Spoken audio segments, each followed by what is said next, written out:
Wait, what? Wait, what the heck? Wait, what the heck? Magnus made a tweet? I'm told we have breaking news. It would appear that, the biggest chess scandal in history. Shortly after the round was scheduled to start, Magnus tweeted, I've withdrawn from the event. I've always enjoyed playing in St. Louis, and I hope to be back in the future. And he linked a clip of Jose Mourinho saying, I prefer really not to speak. If I speak, I am in big trouble. In big trouble, and I don't want to be in big trouble. Magnus Carlsen, the current chess world champion, just withdrew from Sinquefield Cup, a closed 10-player classical tournament.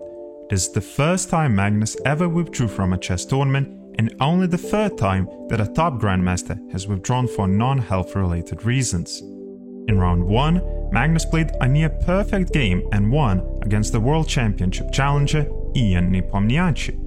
In round 2, Magnus played in a non-confrontational manner and drew against his old rival Levon Aronian. In round 3, the round before the withdrawal, Magnus played against a 19-year-old rising star from America, Hans Chess speaks for itself. Niemann.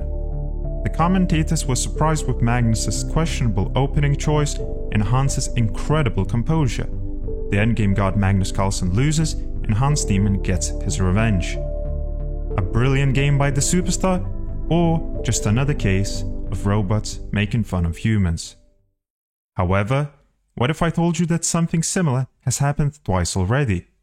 Back in 1967, Sousse, Tunisia, Bobby Fischer, the 11th world champion, to this day considered by many the best chess player of all time, scored 8.5 points out of 10 and was comfortably leading the field. He forfeits the next 2 games, and soon after withdraws from the whole tournament, eliminating himself from the 1969 World Championship cycle. Because of withdrawal, a scheduling dispute and miscommunication with local organizers who spoke very little English. Fischer's protest did nothing more than showcase his arrogant and controversial character to the whole world. 40 years later, in 2009, Shakhyar Mamedyarov, currently the number 10th highest rated player in the world, was leading a tournament in Moscow with 4 points out of 5. In round 6, he faces a 24-year-old rising star from Russia, Igor Kursnov. Kursnov beat Shak decisively in just 21 moves. After the game, Mamedyarov files a complaint, accuses his opponent of cheating, and withdraws from the event. The complaint read, During the game, my opponent went out of the playing hall after each move, took his coat, and withdrew himself on the toilet.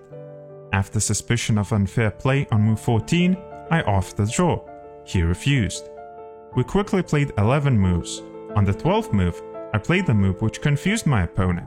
The next moves from him were given as first choice by Rybka, which quickly allowed him to win the game. Due to this series of suspicions having to do with the unusual behavior of my opponent, Igor Kurnosov, I hereby lodge a protest and refuse to continue participation in the tournament. I hope this kind of situation will not occur in the future. Sincerely, GM Shakhyar Mamedyarov. In the book The Moves That Matter, Scottish Grandmaster Jonathan Rowson writes his thoughts about the incident. If you start with the assumption that Kurnosov was cheating, the circumstantial evidence seems strong. But when you are not invested in any particular outcome, the case dissolves. First, it is not unusual for players to leave the board between moves, and we know that Kursnov was a chain smoker, had to go outside to smoke. Second, although Kursnov was lower rated than Mamedyarov, he was very strong, young, and growing in confidence. Third, the moves he played do not look particularly difficult to me, and you would expect a grandmaster informed to find them. Fourth, and finally, the correlation with Rybka's moves depends entirely on details of process speed and the duration of search. And even if you could control for those technical factors, on the 16th move, Kursnov actually plays a slightly inferior move compared with the engine's suggestion. That's a telling detail.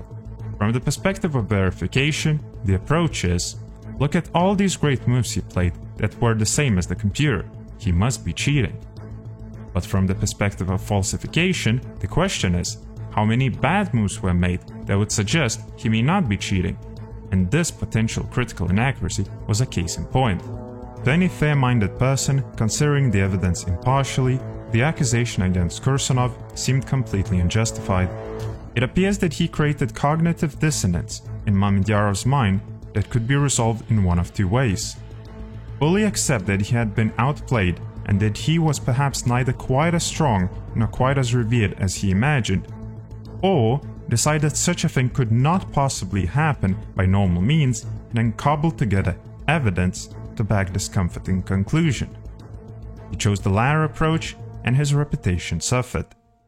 However, time heals. Mamedyarov remains much loved as a chess player for his pugnacious attacking flair, and he has been ranked as high as number 2 in the world. Kursonov faced a different fate.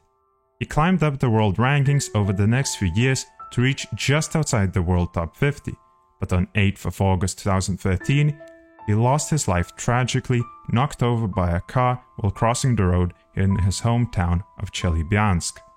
He died at once at the age of just 28. He was one of Russia's most promising grandmasters and by all accounts dearly missed by his colleagues.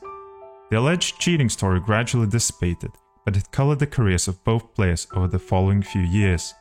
When the news of Kursanov's untimely death broke on Russian chess sites, Mamedyarov was one of the first to react on Facebook, where he lamented, "God bless you. I'm very sorry."